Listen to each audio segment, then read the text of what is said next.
Joining us on the Heister Automotive Group hotline, Lauren Brownlow, WRALSportsFan.com. She hangs out with me on the ACC Panic Room. And it looks like it's going to be a cold, rainy, miserable Friday afternoon for somebody in Chapel Hill.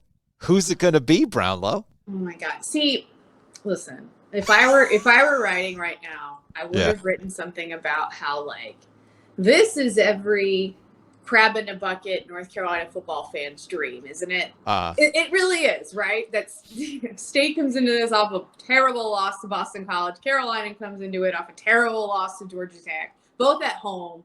Mm-hmm. And now a game that could have been really fun, and we were legitimately talking about it that way, like not that long ago, has just become this misery fest. And it's just, I mean, I can't say misery too much, I guess, in Carolina's in, like, nobody's going to cry for them. They're going to play for the Coastal or whatever. But still, like, the game itself has lost a lot of what it could have potentially been. And that's sad. I'm allowed to be sad that North Carolina football always turns out that way. But we're used to with NC State and North Carolina. Like, it's not this is a rivalry. This is a rivalry that is not going to get any national play, but damn it, it's our football rivalry. And it usually produces something that's entertaining like it did last year. For sure. And Gilio and I talked about this a little bit yesterday.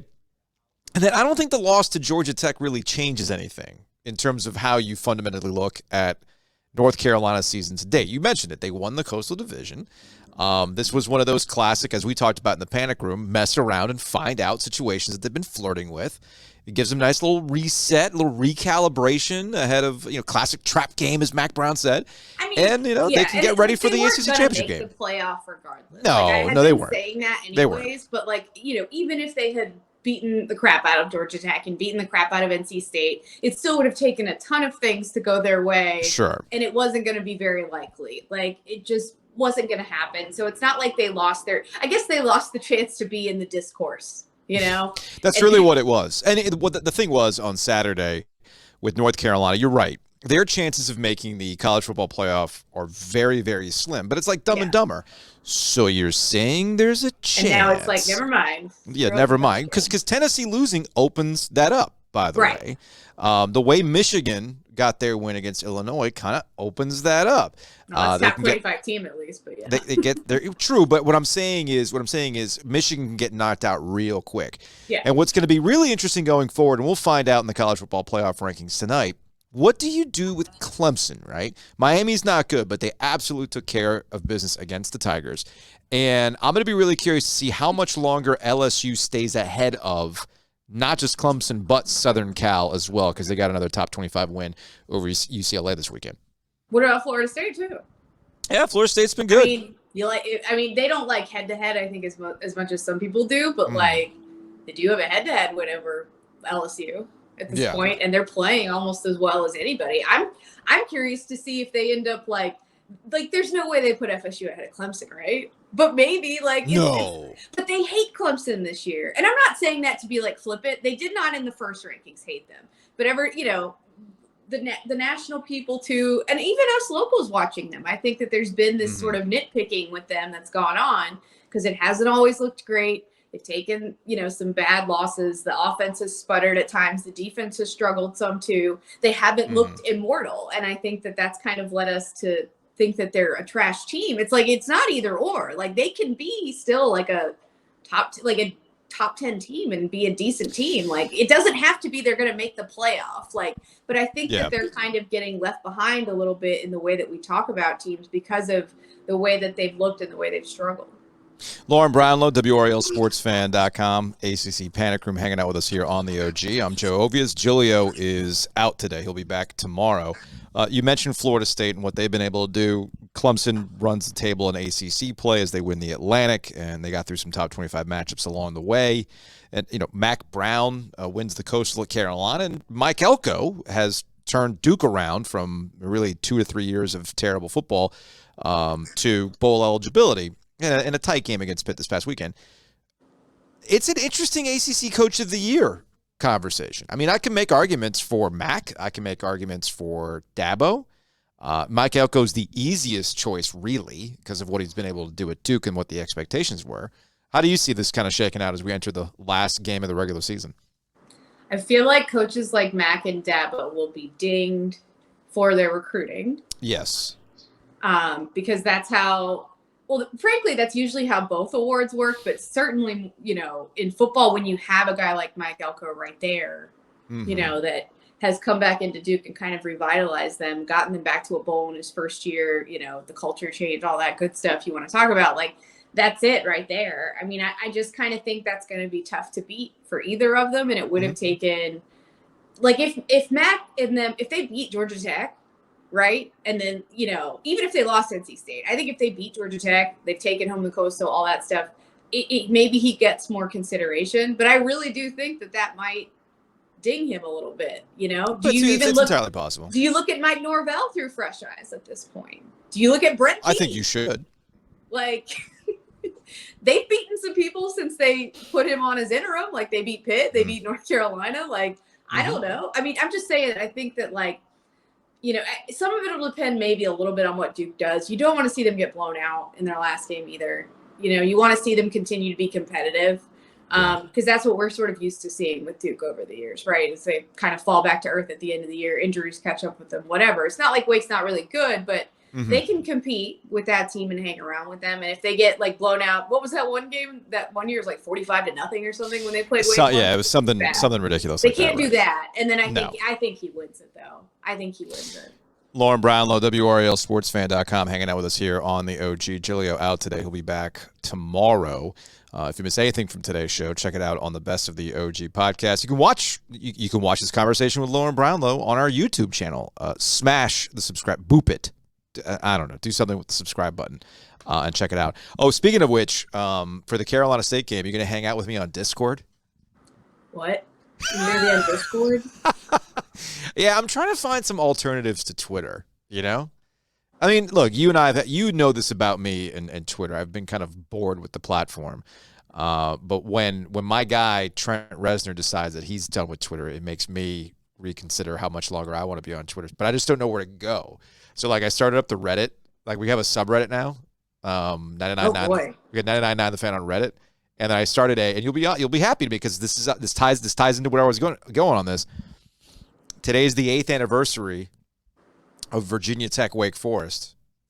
0-0 regulation tie with Frank Beamer's arms up in the air on a Raycom broadcast. That's the avatar for the hashtag GoACC Discord channel that I created last week. I just figured it was like the most appropriate thing. I really don't know what it is. I think it has something to do with video game streaming. It's for the most part, but it's basically like Slack for not work. It's really what it is. It's like one big chat channel. That's all it is. Okay. I don't know, I'll show you how to do it. We can, like, goof around during the State Carolina game on Friday. Lauren Brownlow hanging out with us here on the OG. Look, I'll be tweeting on the Titanic, as it goes down. I'll be on the Twitter ship deck playing violin. I mean, I've like signed up for other platforms as well. Sure.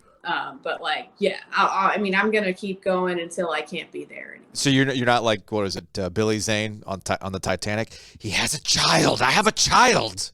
And you're trying to get off the Titanic. You're not doing that? Yeah, I'm hanging on until the end, yeah. Got it. Well, you know what? I'm probably going to be with you in that regard.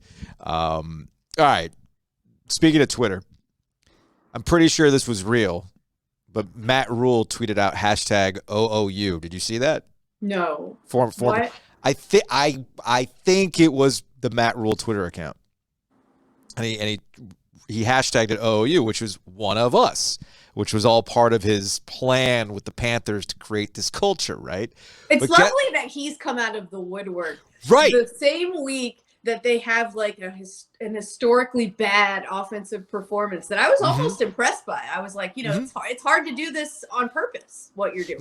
Now, do you think that Matt Rule, former Carolina Panthers head coach, is making some car wash rounds on the NFL Network like he did today with Good Morning Football, and I think he was on CBS? Ooh, they should have got him on with Steve Smith. Steve Smith is I don't know about that. Do you think that has something to do with the way that the Panthers are playing, or he understands it's now time to get his name out there because it's about to be the college football coaching carousel crazy time?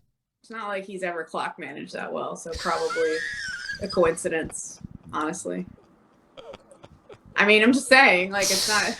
I'd love to think that it was because they look so terrible. And come on, now's the time. But college football season is about to wrap up. Like, He's waiting for some, from some sources at schools to reach out. I just love the audacity of Matt Rule to talk about, I wish I could have done some things better in the first 2 years, really connecting with the team. But, I don't COVID, know, like literally anything. Well, he didn't blame it directly, but he invoked COVID and mask wearing for his inability to really connect with the team.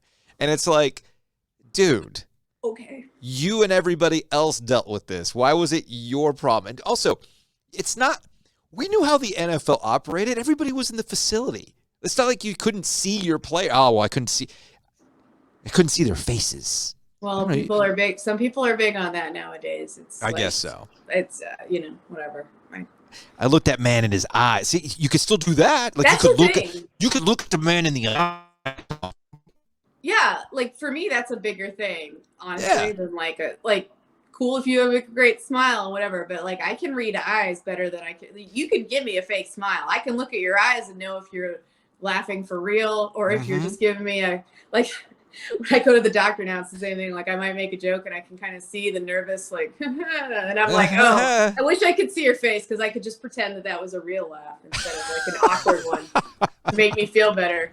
I'm like, so you've completely checked out on the Did you even watch on Sunday? Their game against the Ravens? I did watch some because I was actually I was hearing how bad it was and I was like, it was awful. Yeah, and then I watched some of the second quarter and a lot of the third, and I was just kind of staring in wonder, like, wow. How is this like this? Like, it's just so bad. I just couldn't. And plus, I watched. Actually, I skipped most of the third. I watched most of the fourth. I watched out of love for my guy, Lamar Jackson. Of course. Because I was like, surely, they can, I can get some magic Lamar moments. I got one. Because it was just a depressing game all around. But that's the vibe around the Panthers right now. Everything is depressed. I'll be honest with you. On Sunday, I was like, oh, that's right, they're playing today. And I'm like, wait, that's who are they playing? That's been my attitude with them most Sundays, to be honest. Yeah. And that's unfortunate for Steve Wilks, who, by all accounts, people like Steve Wilks, Panthers fans like you have understood what Steve Wilks is about. But I mean, look. We all know what he's up against. We know what he's dealing with. We know why he was put in this position. Yep. Pretty much. He was told he had to do a spectacular job or he'd have no chance. And we all know he's not going to be able to do a spectacular job. But I've criticized Panthers coach sometimes for meaningless wins down the stretch when they're bad. I'm not going to criticize Steve Wilks for trying to win games. He was literally told he has to. Yeah. And instead, what the Panthers will end up doing is getting into a bidding war with Jim Irsay for Jeff Saturday. Please stop. I'm kidding. On that note, you can't know that you're kidding. You cannot know that. No, you're right. I don't know what David Tepper. You're going to put anything past David Tepper? I do not put anything past David Tepper. Like, for instance, Jeremy Markovich of NC Rabbit Hole was hanging out with Hayes Permar while Hayes was filling in for Adam Gold earlier today. And Jeremy made a joke about, all right, react to this headline. It was the Panthers hire Urban Meyer. And, I can't put it past the Panthers and David Tepper. My reaction to it is that LeBron walks out with his first jet. Just FYI, so people know, because I know I threatened it before when they were looking at Deshaun Watson, whatever else. Yeah. No. That's me. I'm walking out in a huff with my purse like LeBron did. Well, on that note, you're out. Lauren Brownlow, WRLSportsFan.com, ACC Panic Room. We'll have a fresh Panic Room after the NC State Carolina cold and miserable game. That's going to be really cold and miserable for somebody on Friday. We'll see you all then.